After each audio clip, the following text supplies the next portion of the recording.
নমস্কার, আমি আচার্য পলাশ। মায়ানতন্ত্রের জগতে সবাইকে স্বাগত জানাই। আসছি শ্যামাচরণ লাহিড়ীর 13 নম্বর পর্বে। আজকে শ্যামাচরণ লাহিড়ীর যে জীবন কাহিনী আপনাদের সামনে গ্লোব টিভিতে তুলে ধরছি, আজকে তার 13 নম্বর এপিসোড। যোগীরাজ কখনো নিজের ছবি অর্থাৎ প্রতিচ্ছবি তুলতে সম্মত হতেন না। তাহলে এই ছবিটা আমরা পেলাম কি করে, যেটা টিভির ক্রোমা স্ক্রিনে দেখা যাচ্ছে? এই নিয়ে একটা ঘটনা আছে। তিনি সারা জীবনে একটি মাত্র ছবি তার তুলতে অনুমতি দিয়েছিলেন বলে তোলা হয়েছিল, এবং সেই ছবিটি আমরা পাই একই পদ্মাসন যুক্ত যোগীরাজের এই ছবি। আর কোন ছবি পাবেন না শ্যামাচরণ লাহিড়ী মহাশয়, একটি মাত্র ছবি, সেটাই পাওয়া যায়। কেন, সেটাই আজকে বলবো আপনাদের। একবার শিষ্য ভক্তমণ্ডলীর অনুরোধে তিনি মানেন ছবি তুলতে, এবং কাশীর সুদক্ষ ফটোগ্রাফার গঙ্গাধর বাবুকে আহ্বান করা হয়। ক্যামেরার সামনে গিয়ে যখন গঙ্গাধর বাবু এসে রেডি হন, ক্যামেরার প্রস্তুতি নেন, এবং লাহিড়ী মহাশয় ছবি তুলবেন বলে উনি পুরোপুরি প্রস্তুত, টেকনিক্যাল সবকিছুই একদম ঠিকঠাক করে। আগেকার আমলে সেই মাথার উপর পর্দা দিয়ে ছবি তোলা হতো। ক্যামেরার সামনে গিয়ে লাহিড়ী মহাশয় বালকদের মতো যন্ত্রটি নির্মাণ কৌশল ও বিশেষত্ব সম্বন্ধে কৌতূহলী হয়ে উঠলেন। অর্থাৎ জানতে চাইলেন কিভাবে ক্যামেরায় ছবি হয়, কিভাবে স্টোর হয়, কিভাবে প্রিন্ট হয়, এগুলো সব জানতে চাইলেন। ফটোগ্রাফার গঙ্গাধর বাবু মহা উৎসাহে তাকে যন্ত্রের বিভিন্ন অংশ এবং কার্যকারিতা সম্বন্ধে অনেক কিছু বোঝাতে লাগলেন, এবং সেই সময়কার আধুনিক বিজ্ঞান সম্বন্ধে তাকে বোঝাতে লাগলেন এবং অবগত করতে লাগলেন গঙ্গাধর বাবু। ছবি গ্রহণের সময় ফটোগ্রাফার পড়লেন মহা বিপদে। এই যে তাকে বোঝালেন, তিনি সবকিছু বুঝে গেলেন। এবার যন্ত্রের শক্তিকে কিভাবে নিজের কন্ট্রোলে নিয়ে আসতে হয় সেটা শ্যামাচরণ লাহিড়ী মহাশয় সেদিন দেখিয়ে দিয়েছিলেন। মনুষ্যকে তো নিজের আয়ত্তে নিয়ে এসে গেছে, কিন্তু যন্ত্রকে কিভাবে নিজের আয়ত্তে নিয়ে আসা যায়। ছবি গ্রহণের সময় ফটোগ্রাফার তো বিপদে পড়বেনই, তার কারণ হচ্ছে যোগীরাজের ছবি তার ক্যামেরায় আর ভিউতে আসছে না। যোগীরাজ যে বসে আছেন সেই ছবি ক্যামেরার ভিউতে আসছে না। গঙ্গাধর বাবু ফটোগ্রাফার চিন্তা করলেন যেটা কোনো টেকনিক্যাল কোনো সমস্যা হবে। তিনি একের জায়গায় 3-4 বার চেক করলেন, তা সত্ত্বেও কোনো ফল্ট পেলেন না। এবার অন্য লোকের দিকে ক্যামেরার মুখটাকে ঘোরানো হলো তার ছবি তোলার জন্য। দেখা গেল সেই লোকটির ছবি কিন্তু আসছে, কিন্তু যোগীরাজের কোনো ভিউ ক্যামেরাতে আসছে না, অর্থাৎ তার মুখ, চোখ, কিছুই, শরীরও দেখা যাচ্ছে না। এই যে ক্যামেরাটাকে যখন অন্য কারোর দিকে ঘোরানো হচ্ছে তখন তার সমস্ত কিছু আসছে, কিন্তু যোগীরাজের দিকে ক্যামেরা দিক ঠিক করলে তার কোনো ছবি আসছে না, তাতে যে তার থেকে তার প্রতিচ্ছবি তিনি তৈরি করবেন।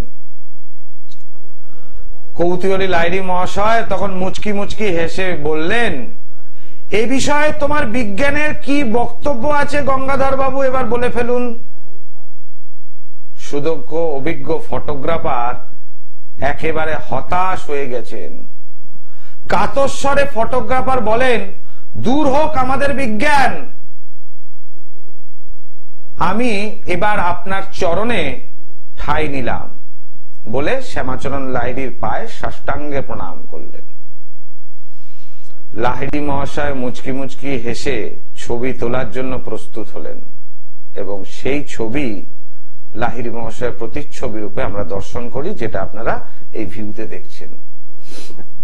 তার যোগবলের শক্তি এতখানি শক্তিশালী ছিল, সে যন্ত্রকে পর্যন্ত বিকল করে দিয়েছিল, এবং সারা জীবনে একটি মাত্র তার এই ছবি আছে। এই হচ্ছে সেই যোগীরাজের যোগ সাধনার ফল, যার জন্য শ্যামাচরণ লাহিড়ীকে যোগীরাজ বলা হয়। আরেকটি বিশেষ ঘটনা শ্যামাচরণ লাহিড়ীর বলি আপনাদের। লাহিড়ী মহাশয়ের প্রতিবেশী এক যুবক চন্দ্রমোহন দে ডাক্তারি পাশ করে লাহিড়ী মহাশয়কে এসে প্রণাম করেন। যোগীরাজ তাকে আশীর্বাদ করলেন এবং আধুনিক চিকিৎসা শাস্ত্রের বিষয়ে নানা প্রশ্ন করতে লাগলেন। যোগীবর জিজ্ঞেস করলেন, আচ্ছা চন্দ্রমোহন, তোমার এই ডাক্তারি শাস্ত্র মতে মৃতের কি সংজ্ঞা আছে? মানে মানুষ মরে গেলে কিভাবে ডাক্তারি শাস্ত্রে চেক করতে হয় বা বুঝতে পারা যায়? তো চন্দ্রমোহন তাকে সমস্ত কিছুই বর্ণনা করলেন, কি কি তারা দেখে, কিভাবে বুঝতে পারে মৃত না জীবিত, সবকিছুই ডাক্তারবাবু বললেন। নবাগত নতুন ডাক্তার, ন্যাচারালি বিজ্ঞানের তার জ্ঞানের ভান্ডার শ্যামাচরণ লাহিড়ী মহাশয়কে শোনাতে লাগলেন। এইবার শ্যামাচরণ লাহিড়ী মহাশয় বলেন, আচ্ছা তুমি আমায় পরীক্ষা করে দেখো সত্যি আমি জীবিত না মৃত। ধ্যানস্থ হলেন শ্যামাচরণ লাহিড়ী চোখ বন্ধ করে। চন্দ্রমোহন দে তার শরীরের এক একটি অঙ্গ পরীক্ষা করছেন এবং একেবারে হতবাক। শ্বাস প্রশ্বাসের কোনো লক্ষণই নেই শরীরের ভেতর, সারা দেহে কোনো প্রাণের চিহ্ন নেই। যত সময় যাচ্ছে শরীর ধীরে ধীরে ঠান্ডা হচ্ছে। এ কি যোগ বল! কিছুক্ষণ পরে লাহিড়ী মহাশয় চোখ মেলে তরুণ ডাক্তারকে বললেন, দৃশ্যমান জগতের জ্ঞানের বাইরে অতীন্দ্রিয় সূর্যলোকে অনেক তত্ত্ব আছে, বিজ্ঞান সেখানে পৌঁছতে পারে না, কিন্তু ভারতীয় সাধকদের যোগ শক্তির কিছু অবলীলায় সেখানে হামেশাই পৌঁছানো যায়। অর্থাৎ তিনি যে ধ্যানস্থ অবস্থায় ছিলেন তাকে পরীক্ষা করে দেখলেন চন্দ্রমোহন দে যে না শরীরে প্রাণ নেই, ইনি মৃত। ইনি প্রমাণ করে দিলেন যে নিজের আত্মাকে শরীর থেকে বের করা এবং সেই আত্মাকে নিজের শরীরে প্রবেশ ঘটানো এ সাধারণ মানুষের কাজ নয়। যখন নিজের আত্মাকে পরমাত্মার সঙ্গে কানেক্ট করা যায় তখনই এটা করা সম্ভব এবং যোগীরাজ সেটা করেছিলেন। এর আগেও আমি গ্লোব টিভিতে তৈলঙ্গ স্বামী নিয়ে যে এপিসোড করেছি তাতেও এই কথা বলেছি যে নিজের আত্মার সঙ্গে পরমাত্মাকে কানেক্ট করলে কোন রকম সমস্যা হয় না, যে কোনো অসাধ্যকে সাধন করা সম্ভব। চন্দ্রমোহন দে লাহিড়ী মহাশয় চিরদিনের শ্রদ্ধায় পরিণত হয় এবং তার কাছ থেকে দীক্ষা গ্রহণ করেন। উত্তরকালে এক যশস্বী চিকিৎসক রূপে তিনি পরিচিত হন কাশীধামে। চন্দ্রমোহন দে এই লাহিড়ী মহাশয়ের কাণ্ড কারখানা আপনাদের দেখালাম, শোনালাম। তো ভারতবর্ষের সাধক এবং তাদের বাণী আপনাদের সামনে গ্লোব টিভির পর্দায় তুলে ধরছি, যাতে আপনাদের একটু বৈচিত্র্য লাগে অনুষ্ঠান দেখতে এবং ভারতবর্ষের সাধকদের এবং তাদের জীবন কাহিনী আপনাদের শুনে তারা যারা আপনারাও বুঝতে পারেন যে ভারতবর্ষের যোগ পুরুষ এবং যারা যোগীশ্বর, জাতিশ্বর ইত্যাদি যারা সাধনা করেছেন, এই সাধনার পুণ্য ফল প্রাপ্তি হওয়ার এবং মানুষের মধ্যে সেই পুণ্যতা বিস্তার করে দেওয়ার শক্তি তৈলঙ্গ স্বামী এবং শ্যামাচরণ লাহিড়ী উভয়ই। এই সাধকদের সম্বন্ধে গ্লোব টিভির পর্দায় আপনাদের বলতে এবং শোনাতে শোনাতে নিজের মধ্যেও সেই সাধকের 50% গুণাগুণ থাকতেই হবে এবং সেই 50% গুণাগুণ দিয়ে আমি মানুষের উপকার করার চেষ্টা করি। যার জন্য মানুষের কি বলি যে আগে আমি সমস্যা মুক্ত করব, তারপর মূল্য নেব। কারণ আমি পেশায় জ্যোতিষী, আমার ফিস ছাড়া অর্থাৎ পারিশ্রমিক ছাড়া আমি দেখব না, কিন্তু তন্ত্রটা আমার কাছে সাধনা। একজন সাধক রূপে আগে প্রয়োজনীয় আপনার সমস্যার জন্য কবচ তাবিজ যা যা দেওয়ার দেব। অবশ্যই আপনারা সমস্যা মুক্ত হলে তবেই তার মূল্য নেব, নচেত নয়। আমার কাছে মূল্য ফেরতের কোনো ব্যাপারই নেই, তার কারণ আমি আগে কোনো মূল্যই নিই না এবং যেটা টিভিতে বলি সেটাই চেম্বারে বলি। সারাদিনে গ্লোব টিভির পর্দায় দুটো টাইমে আমার অনুষ্ঠান হয়, একটা হচ্ছে সকাল 11:40 আর আরেকটা হচ্ছে সন্ধ্যা 5:55। এবং আমি ভারতবর্ষে সাধক নিয়ে এই আপনাদের সামনে গ্লোব টিভির অনুষ্ঠান করি। আগে আমি কলার বন্ধুকে দেখে নি, তারপর পারলে আরেকটু বিস্তারিত আলোচনায় আসবো। জয় মা তারা। বলুন কে বলছেন, কোথা থেকে বলছেন? আমি ঝাড়গ্রাম থেকে বলছিলাম, শ্যামলীগিরি বলছিলাম। শ্যামলীগিরি ঝাড়গ্রাম থেকে। আচ্ছা বলুন শ্যামলী, তোমার জন্ম তারিখ শুনি। আমার নয় স্যার, আমার মেয়ের সম্বন্ধে জানতে চাইছিলাম। মেয়ের পড়াশোনা জানতে চাইছো, তাই তো? হ্যাঁ, মেয়ের পড়াশোনা আর বিয়ে। আচ্ছা, জন্ম তারিখ বলো। মেয়ের নাম কি? মেয়ের নাম সুস্মিতা গিরি। সুস্মিতার জন্ম তারিখ বলো মা। 5/11/1999। টাইম বলতে হবে। দুপুর 2টা থেকে 10 মিনিট। জন্মস্থান ঝাড়গ্রাম ডিস্ট্রিক্ট, জেলা ঝাড়গ্রাম বললেই যথেষ্ট। শুক্রবার জন্মবার। হ্যাঁ। আচ্ছা, এখন তোমার প্রশ্ন হচ্ছে বিয়ে, তাই তো? এবং পড়াশোনা কি পড়ছে মেয়ে? পড়াশোনা কমপ্লিট? নার্সিং করছে। এখানে কুম্ভ লগ্ন, কন্যা রাশি, হস্তা নক্ষত্রে জন্ম, শুক্র নিচস্থ অবস্থায় ওখানে অবস্থান করছে। রাশিস্থ চন্দ্র শুক্র একত্রিত ভাবে নিচস্থ অবস্থান করলে এই জায়গায় নার্সিং কাজে একটু সমস্যা আসতে পারবে এবং আসবে। বৃহস্পতি এবং শনি উভয় বক্রী থাকছে এবং চন্দ্র সাপেক্ষে অষ্টমে এবং দ্বিতীয় ভাবে রবি অবস্থান করাতে বিয়ে এবং শ্বশুর বাড়ি নিয়ে একটা সমস্যা আসতে পারে। এবার কুম্ভ লগ্ন সাপেক্ষে সপ্তম প্রতি রবি নিচস্থ হয়। বিবাহিত জীবন একদমই সুখের নয় এবং ভালো নয়। বর্তমানে রাহুর দশা, শুক্রের অন্তর্দশা, বিবাহের যোগ চলছে মেয়ের, কিন্তু সময় খুব খারাপ, হরস্কোপ খুব খারাপ মা। মেয়ের জন্য সমস্যা হবে তোমাদের, ঠিক আছে? আমি তো ঝাড়গ্রামে বসি না, কোন একজন তান্ত্রিক বা জ্যোতিষকে দিয়ে ভালোভাবে বিচার করি না। এখানে গ্রহগত প্রতিকার না দিলে মেয়ে কিন্তু সমস্যা করবে এবং তোমাদের প্রেস্টিজও পাংচার হবে আত্মীয় এবং পড়াপড়তির সামনে।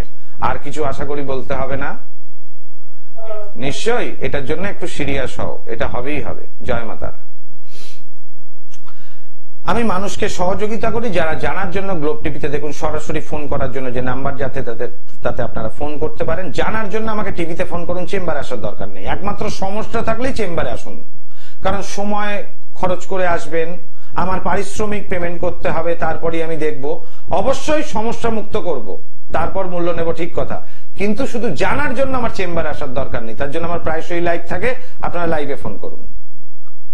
এই যে তারাপীঠ শ্মশানে আমি যে যজ্ঞ করি আপনারা দেখতে পাচ্ছেন, যজ্ঞের হিট এত পরিমাণ থাকে, হিট আগুনের তাপ এত পরিমাণ থাকে যে সাধারণভাবে বসা খুব সমস্যা হয়। সাধারণ মানে আমার ভক্তদেরই, যারা গেছেন তারা জানেন। এই যে বলি ধারণ ছাড়া প্রতিকার, এই ধরুন এই যে একটু আগে ফোন করলো আমাকে শ্যামলী, এর মেয়েকে যদি কোনো প্রতিকার করতে হয়, মেয়ে যদি কিছু পড়তে না চায়, যেহেতু মডার্ন যুগের মেয়ে, তাহলে ধারণ ছাড়া প্রতিকার করতে হবে। তাহলে ধারণ ছাড়া প্রতিকার করতে গেলে তার একটি ছবি প্রয়োজন, এবং ছবি দিয়ে ক্রিয়া যখন আমি করে দেবো এই শ্মশানে, তখন সেই অদৃশ্য শক্তিকে আহ্বান করে এই মেয়েটির যে অশুভ তো যা রয়েছে নিচস্থ গ্রহের ফল এবং অশুভত্ব ফল, এটা শরীর থেকে চুষে বের করে নেওয়া যাবে। তারপর মনের চঞ্চলতাটা দূর হবে, ব্যভিচার যোগ কাটাতে হবে, তারপর দেহকে বন্ধন করে দিতে হবে, যেন কেউ বাইরের কোন অশুভ লোক একে কোনোভাবে স্পর্শ করতে বা কুইঙ্গিত না দিতে পারে। এই হচ্ছে ধারণ ছাড়া প্রতিকারের ক্রিয়া। কিভাবে হচ্ছে না, সেই যজ্ঞেতে যে সাকল্য ব্যবহার হচ্ছে, সেই সাকল্য দ্বারা অদৃশ্য শক্তিকে আহ্বান করতে হয়। গুরুচণ্ডাল দোষ কাটানোর এক প্রকার সাকল্য, বীজ যোগ কাটানোর জন্য এক প্রকার সাকল্য, ব্যভিচার যোগ কাটানোর জন্য এক প্রকার সাকল্য, কেমদ্রম যোগ কাটানোর জন্য আরেক প্রকার সাকল্য। প্রত্যেকটা যোগের পৃথক পৃথক সাকল্য থাকে। সেরকমই সন্তান বশীকরণ, অবাধ্য হয়ে গেছে সন্তান, মেয়ে এমন একজনের সাথে সম্পর্ক করেছে বা পালিয়ে গেছে বা বিয়ে করতে চাইছে, বাড়িতে একদমই মত নেই, তাহলে সেক্ষেত্রে কি করে ওকে কাটাতে হবে মেয়েটাকে ওই ছেলেটির থেকে, এর জন্য এক প্রকার সাকল্য। আবার পিতামাতার সাথে বশীকরণ করতে হবে তারপরেই, তাহলে তার জন্য এক প্রকার সাকল্য। কিন্তু স্বামী স্ত্রী আবার প্রেমিক প্রেমিকার ক্ষেত্রে সাকল্য আলাদা হয়। এই হচ্ছে সাকল্যের প্রয়োগে সেই অদৃশ্য শক্তি যাকে চোখে দেখা যায় না, সেই অদৃশ্য শক্তিকে যজ্ঞে আহ্বান করতে হয়। সেই অদৃশ্য শক্তিকে অর্থাৎ ঈশ্বরের দূত, তাকে দিয়ে এই কাণ্ডগুলো করাতে হয়, তবে গিয়ে মানুষের অশুভত্ব কমে এবং ধারণ ছাড়া প্রতিকারে পূর্ণ ফল লাভ হয়। এবং তার সঙ্গে সঙ্গে আচার্য পলাশের মেটাল ট্যাবলেট যারা ধারণ করবে তারা 1 থেকে 3 দিনের মধ্যে সমস্যা মুক্ত হন। যার জন্য বলা আছে সব তন্ত্র বারবার, মায়াংতন্ত্র একবার, করতে গ্রহের প্রতিকার আচার্য পলাশের মেটাল ট্যাবলেটের জুড়ি মেলা ভার। আমাকে প্রতি অমাবস্যায় তারাপীঠ মহাশ্মশানে পাবেন, আমার মহাশ্মশানে যোগ্য থাকে তারাপীঠে প্রতি অমাবস্যায়, এবং তার সঙ্গে সঙ্গে তারাপীঠে চেম্বার অমাবস্যার দিন এবং আগের দিন থাকে। বর্ধমানে অমাবস্যার আগের দিন সকালের দিকে চেম্বার থাকে, আর আমার নিজস্ব বাসগৃহ উত্তর কলকাতার শ্যামবাজার, কলকাতা স্টেশন আরজিকর হসপিটালের কাছে, সেখানে মঙ্গল শনি রবিবার বসি এবং পূর্ণিমাতে আমার বাসগৃহতে যোগ্য হয়। এছাড়াও হাওড়া ময়দানে পাবেন শুক্রবার আর ব্যারাকপুরে পাবেন বুধবার। দুটি মোবাইল নাম্বার 9836955394 এবং 9836396305। যে কলার বন্ধু আছে দেখে নি। জয় মাতারা। বলুন কে বলছেন, কোথা থেকে বলছেন? আমি রানাঘাট থেকে বিশ্বজিৎ চক্রবর্তী বলছিলাম। বিশ্বজিৎ চক্রবর্তী রানাঘাট থেকে? আচ্ছা বিশ্বজিৎ, বলো তোমার জন্ম তারিখ। জন্ম তারিখ হচ্ছে 21 অক্টোবর 1997। টাইম? টাইম হচ্ছে দুপুর 2:40। জন্মস্থান? রানাঘাট। 1997 জন্ম। আমি যেটা বুঝতে পারছি তোমার এখন প্রশ্ন কি রোজগার, ইনকাম এবং চাকরি, সরকারি চাকরি চেষ্টা করছো? চাকরি বাকরি আর একটু বিয়ের জন্য। মঙ্গলবার জন্মবার? হ্যাঁ মঙ্গলবার। মঙ্গলবার জন্মবার। এখানে দেখতে পাচ্ছি মিথুন রাশি, আদ্রা নক্ষত্রে জন্ম এবং কুম্ভ লগ্ন কেতু যুক্ত অবস্থায় অবস্থান করছে। কেতু ওই স্থানে মূল ত্রিকোণস্থ হ্রাস পেল, সুতরাং ওই স্থানে কেতু ডিস্টারবেন্স। দ্বিতীয় ভাবে শনি বক্রী থাকাতে এবং দ্বাদশ ভাবে বৃহস্পতি গ্রহটা নিচস্থ ভাব হওয়াতে এই জায়গাটা একটু সমস্যা। নবম ভাবে বুধাদিত্য যোগ নিচস্থ হয়, সরকারি চাকরি পাওয়াতে একটু বাধা সৃষ্টি হবে। দশম ভাবে মঙ্গল শুক্র আছে। তুমি কি স্কুল টিচারের জন্য চেষ্টা করছো, পরীক্ষা দেওয়ার জন্য সরকারি চাকরি নাকি? চেষ্টা করছো। দেখো বাবা, এই জায়গাটা যেটা দেখতে পাচ্ছি তন্ত্র দ্বারা তোমার প্রতিকারের সাফল্য আছে এবং আমার যা মনে হয় শনির মহাদশা তুমি কারুর কাছে হয়তো প্রতিকারের জন্য গিয়েছো, হয়তো আমি যেটুকু দেখতে পাচ্ছি যাওনি, কিন্তু তোমার এখানে তন্ত্র দ্বারা প্রতিকারে তুমি সাফল্য পাবে। কেমন? এমনিতে বর্তমান যে দশা যাচ্ছে সেটা শনির মহাদশা শুরু হয়েছে এবং কুম্ভ লগ্নে শনি তোমার দ্বিতীয় স্থানে বক্রী অবস্থায় করাতে, গোচরকালীন শনি লগ্নস্থ অবস্থায় বক্রী হওয়াতে এই দুটো গ্রহতে একসাথে কানেক্ট করলো না এই জায়গাটা। ফলে এই শনির দশাতে প্রতিকারের জন্য কিছু গ্রহদোষ খণ্ডন করতে হবে, কারণ বুধাদি চক্র নিচস্থ হয়ে গেছে। ফলে তন্ত্র মতে প্রতিকার করলেই ভালো হবে এটা, যেহেতু লগ্নের ওপর কেতু অবস্থান করছে।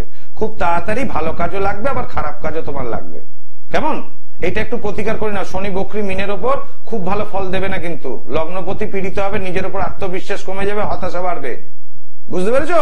জয় মাতা। সরি দর্শক বন্ধু, আমি প্রত্যেকটা ব্যক্তিকে জানার জন্য বলি ফোন করতে এবং সঠিক গাইডলাইন দেওয়ার চেষ্টা করি। আরেকটি এপিসোডে আসি শ্যামাচরণ লাহিড়ির। লাহিড়ি মহাশয় প্রচলিত যে যোগ সাধনা কোনোদিনই মানুষকে সংসার কর্ম থেকে তিনি বিচ্যুত করতে চাইছেন না। তিনি সাংসারিক জীবন, প্রত্যেকে বলতেন সাংসারিক জীবন এবং সংসারের ধর্ম পালন করে তারপরে যোগ সাধনা এবং ঈশ্বর সাধনায় লিপ্ত হতে। তার গুরুদেব অর্থাৎ ত্রম্বক বাবা শ্যামাচরণ লাহিড়ির গুরুদেব বিশেষ করে গৃহস্থ জীবনের ক্ষেত্রে যোগ সাধনার বীজ বপনের নির্দেশ তাকে দিয়েছিলেন এবং তিনি অর্থাৎ শ্যামাচরণ লাহিড়ি মহাশয় নিজে সংসার শ্রমে বাস করে দীর্ঘ চাকুরি জীবন নিজেই তিনি চাকরি জীবন করে তারপর এই আদর্শটি মেনে মানুষের মধ্যে, গৃহস্থ সংসারীদের মধ্যে যোগ সাধনা বিকাশ ঘটিয়েছিলেন, যাতে এই গুপ্ত বিদ্যা যেন একদম বিলুপ্ত না হয়ে যায়। এবং গৃহস্থ সঙ্গে সঙ্গে যারা সন্ন্যাস তাদেরকেও তিনি দীক্ষা দিতেন এবং যোগ সাধনায় পারদর্শী করতেন। এরকম প্রচুর প্রচুর কাহিনী, প্রচুর ঘটনা শ্যামাচরণ লাহিড়ি মহাশয়ের আছে, কিন্তু সময়ের নির্দেশে আজকে আর এর বেশি আর কিছু বলা যাবে না। জয় মা তারা। বলুন কে বলছেন, কোথা থেকে বলছেন? আমি আগরপাড়া থেকে শ্যামল মুখার্জি বলছি। আমার ছেলের ছেলের নাম? সোমনাথ মুখার্জি। জন্ম তারিখ? 14/5/1993। টাইম, জন্ম সময়? 10:42 সকালবেলা। জন্মস্থান? কল্যাণে। শুক্রবার জন্মবার? আর শুক্রবার। প্রশ্ন করুন, কি প্রশ্ন? ছেলেটার বিয়ে দিতে চাইছি, যোগাযোগ ঠিক হচ্ছে না, কখন হবে? আচ্ছা, কখন যোগাযোগ হবে বিয়ের? কর্কট লগ্ন, কুম্ভ রাশি, শতবিশা নক্ষত্রে জন্ম। এখানে বৃহস্পতির মহাদশা চলছে, বিয়ের যোগাযোগ আছে 2026 অব্দি, বিয়েতে কোনো সমস্যা হবে না। ঠিক আছে, ছেলের এখন বিয়ের একদম পুরোপুরি যোগ আছে 2026। তারপর 2026-এ বৃহস্পতি গ্রহটা বক্রি আছে বলে বিয়েরটা ঠিক সম্মতি হচ্ছে না, এবং শনি সপ্তমপতি অষ্টমে অবস্থান করাতে চন্দ্রযুক্ত অবস্থায় 2026-এর পরও যে বিয়ে হবে না তা নয়, বিয়ে 2026-এর পরও বিয়ে হবে। সেটা হলো গিয়ে শনির দশা, লগ্ন সাপেক্ষে সপ্তম ভাবে শনি রয়েছে এবং কুম্ভ রাশি অবস্থায়, সুতরাং শনির দশাতেও বিয়ে হবে। মানে ছেলের এখন বিয়ের যোগই চলছে, কিন্তু বিবাহিত জীবন সুখের নয়, এটা আলাদা। কিন্তু বিয়ে ছেলের হবে, এ নিয়ে কোনো টেনশন নেই, কোনো প্রতিকার ছাড়াই ছেলের বিয়ে হবে। কেমন?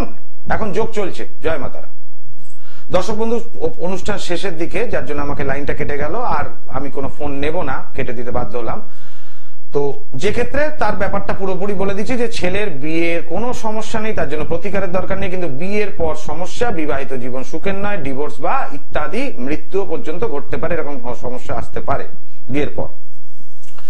তো এই শ্যামাচরণ লাহিড়ীর যে যোগ সাধনা, প্রচুর কাহিনী ঘটনা রয়েছে, তার মধ্যে বিশেষ বিশেষ কিছু ঘটনা আপনাদেরকে তুলে ধরলাম।